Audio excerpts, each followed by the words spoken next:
اعوذ باللہ من الشیطان الرجیم بسم اللہ الرحمن الرحیم.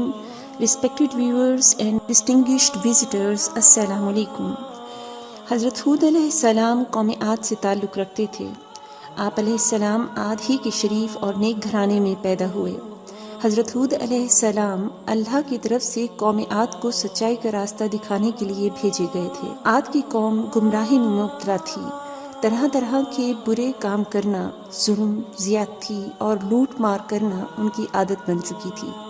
خاص کر کمزور طبقہ ان کے ظلم و زیادتی کا شکار تھا. غریب کاشتکاروں کی زمینیں اور ان میں پیدا ہونے والا اناج مار دھاڑ کر چھین لیا کرتے تھے. انہیں فصل اگانے کی بھی مہلت نہیں دیتے تھے. اس لیے کمزور طبقہ بھوک و افلاس میں اپنے دن گزارتا تھا.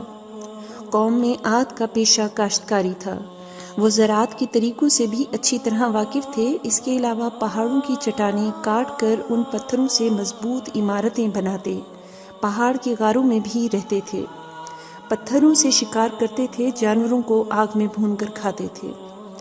عاد کے لوگ عیش و عشرت کی زندگی بسر کرتے تھے، لیکن غریب اور محتاجوں کا خیال نہیں رکھتے تھے.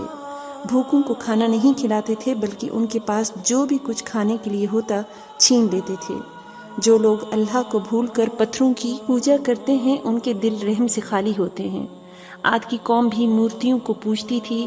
عاد کی قوم کے لوگ ان کی آگے سجدہ کرتے اور انہی سے مرادیں مانگتے تھے. حضرت ہود علیہ السلام اللہ کے نبی تھے.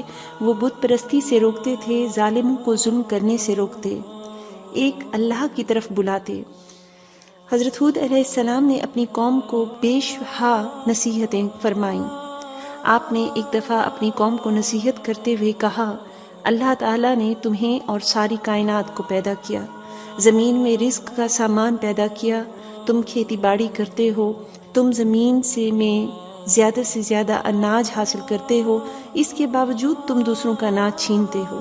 بلکہ تمہیں تو چاہیے تھا کہ اپنے اناجوں میں سے محتاجوں اور غریبوں کا حصہ نکالتے، بھوکوں کو کھانا کھلاتے، تاکہ وہ بھی تمہاری طرح زندگی گزار سکیں.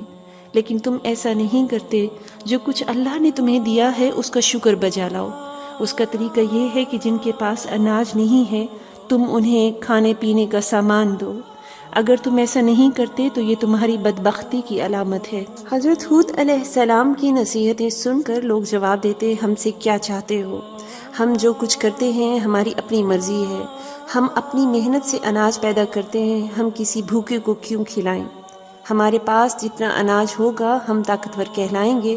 ہم وہی کرتے ہیں جو ہمارے باپ دادا کیا کرتے تھے. حضرت ہود علیہ السلام بار بار اپنی قوم کو نصیحت کرتے رہے. ایک مرتبہ پھر آپ نے انہی باتوں کو دہرایا، اے قوم میری بات مان لو، میں تمہارا بھلا چاہتا ہوں. جو کچھ میں کہتا ہوں اس میں تمہاری بھلائی ہے. حضرت ہود علیہ السلام نرمی سے سمجھاتے کہ کسی کمزور پر ظلم نہ کرو، کسی کا رزق تنگ نہ کرو. اے قوم میں تمہارا بھائی ہوں اور دوست ہوں. میں تم سے کچھ نہیں مانگتا. جو کچھ کرتا ہوں اس کا صلہ مجھے اللہ دے گا. قوم کا شبہ دور کرتے ہوئے کہتے، اے قوم کیا تم یہ سمجھ رہے ہو کہ مجھ پر ایمان لاؤ گے تو تمہاری کھیتی باڑی برباد ہو جائے گی اور تمہارے عیش و عشرت میں خلل پڑے گا؟ ایسا کبھی نہ سوچو. اگر تم بتوں کی پوجا چھوڑ دو اور مجھ پر ایمان لے آؤ تو اللہ تعالیٰ تمہارے مال اور اولاد میں برکت دے گا، تمہیں قوت و طاقت عطا کرے گا. آپ نے اگلے زمانے کی باتیں یاد دلاتے وہ بھی حوالہ دیا کہ جو ماضی قریب کا واقعہ تھا.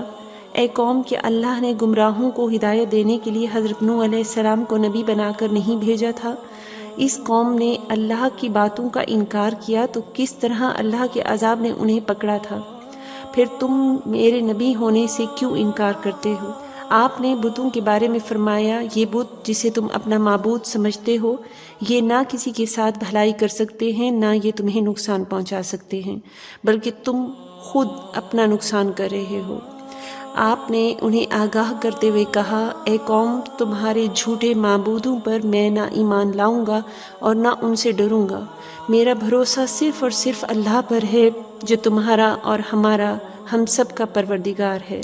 قوم عاد کے لوگ برابر نصیحتیں سنتے لیکن کوئی توجہ نہیں دیتے تھے. ایک کان سے سنتے اور دوسرے کان سے اڑا دیتے. ایک روز قوم عاد کے لوگوں نے حضرت ہود علیہ السلام سے پوچھا کہ تم بار بار نبی ہونے کا دعویٰ کرتے ہو تو اس کی تمہارے پاس دلیل کیا ہے؟ ہمیں دلیل دکھاؤ، ہم دیکھنا اور سننا چاہتے ہیں، بغیر دلیل دیکھے ہم اپنے معبودوں کو نہیں چھوڑیں گے، اور یہ بھی بتاؤ کہ جس عذاب کی بات کر کے ہمیں ڈرا رہے ہو وہ عذاب کب آنے والا ہے؟ حضرت ہود علیہ السلام نے جواب دیا کہ تم مجھ سے سوال کرتے ہو کہ عذاب کب آنے والا ہے، یہ تو اللہ ہی بہتر جانتا ہے، میں تو صرف اللہ کا پیغام پہنچانے والا ہوں اور آنے والے عذاب سے خبردار کرنے والا ہوں۔ ان تمام کوششوں کے باوجود گمراہ قوم راہ راست پر نہ آئی، اللہ کے غضب نے جوش مارا اور عذاب کے آثار پیدا ہونے لگے۔ بارش نہیں ہوئی، پانی کی بے حد قلت پڑ گئی، خشکی سے زمین چٹکنے لگی، کنویں سوکھنے لگے، کھیتوں میں آبپاشی کے لیے بھی پانی نہیں تھا، درخت پودوں کی ہریالی ماند پڑنے لگی، پھول مرجھانے لگے۔ قوم عاد پانی کے لیے ترس رہی تھی، پانی کا ایک قطرہ بھی میسر نہیں تھا۔ حضرت ہود علیہ السلام نے اپنی قوم سے کہا، اے میری قوم، اپنے رب سے گناہ بخشواؤ اور پھر رجوع کرو تاکہ اللہ بارش برسائے۔ نافرمان لوگوں نے کہا کہ ہم اپنے گناہ نہیں بخشوائیں گے اور تمہیں رسول بھی نہیں مانیں گے۔ لوگ بارش کے لیے ہر وقت آسمان کی طرف دیکھتے رہے، شاید کہیں سے بادل آ جائے اور بارش برسائے۔ ایک روز ایسا ہی ہوا، بادل کا ایک ٹکڑا نظر آ گیا، لوگ دیکھ کر خوش ہونے لگے کہ اب بارش ہوگی۔ حضرت ہود علیہ السلام نے فرمایا، جو تم دیکھ رہے ہو یہ برسنے والا بادل نہیں ہے، یہ بادل نہیں بلکہ عذاب کی علامت ہے۔ جس عذاب کی خبر میں نے دی تھی اس کا وقت آ پہنچا ہے، جو کچھ مجھے کہنا تھا وہ میں کہہ چکا۔ جو لوگ حضرت ہود علیہ السلام پر ایمان لا چکے تھے ان کے بارے میں حضرت ہود علیہ السلام سے اللہ نے فرمایا کہ جو لوگ ایمان لے آئے ہیں ان کو اپنے ساتھ لے کر کسی محفوظ مقام کی طرف چلے جاؤ۔ چنانچہ حضرت ہود علیہ السلام ایمان والوں کو ساتھ لے کر نکل گئے۔ شہر میں اب کوئی ایماندار نہیں رہا۔ لوگوں نے دیکھا کہ آسمان پر بادل کے ٹکڑے تیر رہے ہیں، ہوائیں چلنی شروع ہو گئی ہیں۔ ہوا میں اتنی تیزی تھی کہ پہلے نہ کسی کان نے سنا نہ کسی نے دیکھا۔ دیکھتے ہی دیکھتے آندھی چلنے لگی، یہاں تک کہ اپنا ہاتھ بھی سجھائی نہیں دیتا تھا۔ ہر طرف مٹی اور دھول اڑ رہی تھی، بڑے بڑے درخت جڑ سے اکھڑنے لگے، ہر طرف اندھیرا چھا گیا، ہر شے ہوا میں اڑنے لگی، آدمی بھی نہیں ٹھہر سکتا تھا۔ ہوا کے زور سے بڑی بڑی مضبوط عمارتیں بھی گر گئیں، ہر طرف چیخ و پکار کی آوازیں ہواؤں کے شور میں دب کر رہ گئیں۔ قوم عاد کو اپنے مضبوط مکانوں پر بڑا ناز تھا، یہ تمام مکانات زمین بوس ہو گئے، زمین پر کچھ بھی باقی نہیں بچا۔ یہ آندھی 8 دن اور 7 راتیں رہی، جب آندھی تھمی تو لاشوں کا پتہ بھی نہیں تھا۔ عاد کی قوم نے غرور و تکبر کیا، ایک اللہ کو چھوڑ کر بتوں کو ماننے لگے، تو اللہ نے نیک لوگوں کو بچا لیا، گمراہوں کو عبرتناک سزا ملی۔ عاد کی قوم کا صرف کتابوں میں ذکر پایا جاتا ہے۔ تباہ شدہ شہر کے کھنڈرات آج بھی درس عبرت دینے کے لیے زمین پر دیکھے جا سکتے ہیں۔ حضرت ہود علیہ السلام کا مقبرہ حضر موت میں مکلا سے 90 میل شمال کی جانب ہے۔ اس کے چاروں طرف کھنڈرات اور کتبے کثرت سے بکھرے پڑے ہیں۔ لوگ ہر سال رجب کے مہینے میں اس مقبرے کی زیارت کرتے ہیں۔ ریسپیکٹڈ ویورز، امید کرتے ہیں کہ آج کی ویڈیو سے آپ کی معلومات میں ضرور اضافہ ہوا ہوگا۔ مزید اس طرح کی اسلامی اور تاریخی ویڈیوز حاصل کرنے کے لیے ہمارا چینل ضرور سبسکرائب کیجیے اور بیل آئیکن کو ضرور پریس کیجیے تاکہ ہر آنے والی نئی ویڈیوز آپ تک پہنچ سکے۔ جزاک اللہ۔